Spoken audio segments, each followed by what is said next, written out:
একটা আয়াতকে কেন্দ্র করে কথা বলবো ইনশাআল্লাহ।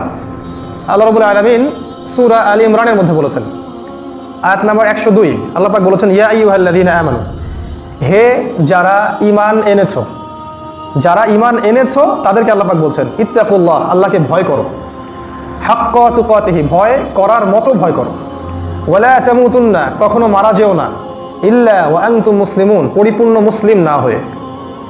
আল্লাহ পাক বলছেন, হে ঈমানদারগণ, তোমরা যারা ঈমান এনেছো তাদেরকে বলছি তোমরা আল্লাহকে ভয় করো, যেমন তেমন ভয় নয়, ভয় করার মতো ভয় করো, কশ্চিনকালেও যেন মারা যেও না পরিপূর্ণ মুসলমান না হয়ে।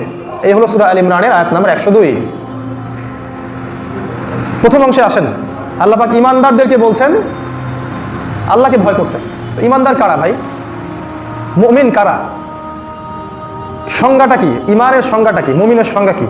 কোন ব্যক্তিকে আমরা বলবো মুমিন, কোন ব্যক্তিকে বলবো ফাসেক, কোন ব্যক্তিকে বলবো জালেম, কাকে বলবো কাফের, আর কাকে বলবো মুশরিক, জানা উচিত। মুমিন যে ব্যক্তি 6টা বিষয় বিশ্বাস করে। কয়টা বিষয়? 6টা বিষয়।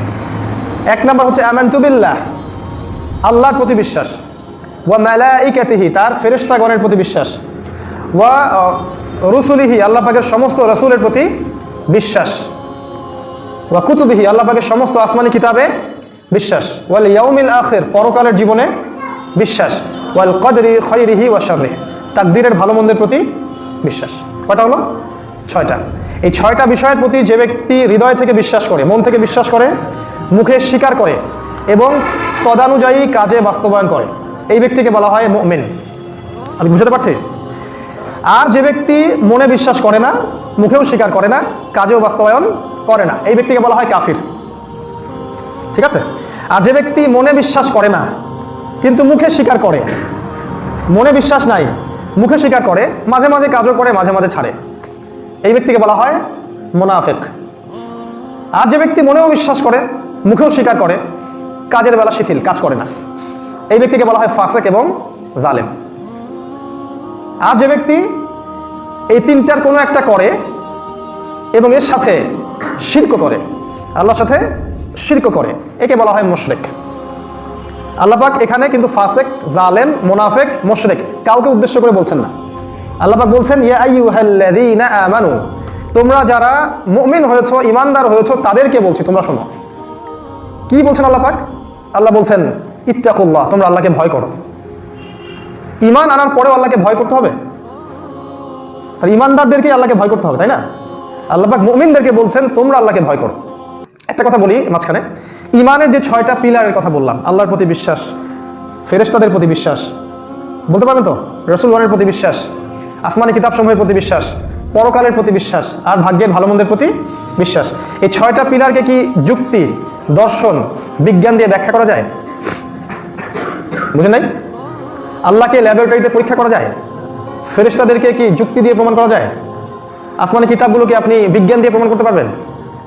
পরকালের জীবন, ওই যে কবরের আযাব, জান্নাত, এই যে জাহান্নাম, মিজান, পুলসিরাত, এগুলো দেখা যায়? ল্যাবে পরীক্ষা করা যায়? যুক্তি দর্শন দিয়ে পরীক্ষা করা যায়? যায় না। তাকদীর, ভাগ্যের ভালো মন্দ পরীক্ষা করা যায়? তাহলে আমাদের এই যে ঈমানের 6টা পিলার, এই 6টা পিলারের ভিত্তিটা হচ্ছে গায়েবে বিশ্বাস, অদৃশ্যে বিশ্বাস। আল্লাহ পাক সূরা বাকারায় কি বলেছেন? আলিফ লাম মিম যালিকাল কিতাব লা রাইবা ফিহ, এটা এমন একটা বই যে বইয়ের মধ্যে কোনো সন্দেহ নাই, হুদাল লিল মুত্তাকিন, আল্লাযীনা, মুত্তাকি কারা? আল্লাযীনা ইউমিনুনা বিল গায়বি, মুত্তাকি তারাই যারা ওই যে গায়েবে বিশ্বাস করে। তাহলে গায়েবে বিশ্বাসের 6টা পিলার হচ্ছে অদৃশ্যে, তাই না? আচ্ছা, এখন আমরা যারা স্কুলে পড়ছি, আমরা যারা ইউনিভার্সিটিতে পড়ছি, আমরা যারা বিশ্ববিদ্যালয়ে পড়ছি, আমরা বাইরের দেশে ডক্টরেট করছি, MBA, BBA, Cambridge, Oxford, Harvard, ব্যাপক পড়াশোনা করছি আমরা মাশাআল্লাহ, এবং আমরা বড় বড় ডিগ্রিধারী আর কি। এই পড়াশোনাটার ভিত্তিটা কি? এই পড়াশোনার ভিত্তিটা কি গায়েবে বিশ্বাস নাকি বিজ্ঞান, যুক্তি এবং দর্শনে বিশ্বাস? কথা বুঝতে পারেন নাই? আপনি যে এডুকেশন সিস্টেমে পড়াশোনা করছেন, এর বিশ্বাসের ভিত্তিটা কি? গায়েব নাকি যুক্তি, দর্শন এবং বিজ্ঞান? আমাদেরকে শেখানো হয়েছে 8 বছর, একটানা 8 বছর জ্ঞান হচ্ছে সেটাই যেটা মানুষ বুদ্ধি দিয়ে উপলব্ধি করতে পারে, 1 নাম্বার জ্ঞানের সংজ্ঞা। 2 নাম্বার, জ্ঞান হচ্ছে সেটাই যেটা মানুষ অভিজ্ঞতা দিয়ে অর্জন করতে পারে। 3 নাম্বার, জ্ঞান হচ্ছে সেটাই যা মানুষ পরীক্ষা নিরীক্ষা পর্যবেক্ষণের মাধ্যমে সিদ্ধান্তে উপনীত হয়। কথাগুলোর সাথে আপনার পরিচিত তো? এখন ঈমানের 6টা পিলারকে কি আপনি এই ছাঁচে ফেলে প্রমাণ করতে পারবেন? আর যেহেতু আপনি প্রমাণ করতে পারবেন না, সে কারণে ধার্মিকদেরকে তারা বলছে এরা হচ্ছে মৌলবাদী, এরা সেকেলে, এরা ব্যাকডেটেড, এদের বিশ্বাসের ভিত্তি স্ট্রং না, এদের বিশ্বাসের ভিত্তিটা বৈজ্ঞানিক না, যৌক্তিক না, দার্শনিক না। এই হচ্ছে ওদের সাথে আমাদের শিক্ষা ব্যবস্থার মৌলিক পার্থক্য। আমাদের বিশ্বাসের ভিত্তি হচ্ছে গায়েব, অদৃশ্য বিশ্বাস। 6টা পিলারের প্রতিটাই অদৃশ্য। আল্লাহকে দেখেছেন? বিশ্বাস করেন না। রাসূলকে দেখেছেন? আসমানি কিতাব একটা দেখেছেন কোরআন ছাড়া আগেরগুলা? কোনো ফেরেশতাকে দেখেছেন? পরকালের জীবন, কবর আযাব, জান্নাত জাহান্নাম, মিজান পুলসিরাত, তাকদীর, আপনার ভাগ্যের ভালো মন্দ দেখেছেন? না দেখে যে বিশ্বাস করছেন আপনারা সবাই তো মৌলবাদী। তাহলে আপনারা সবাই অবৈজ্ঞানিক, অযৌক্তিক।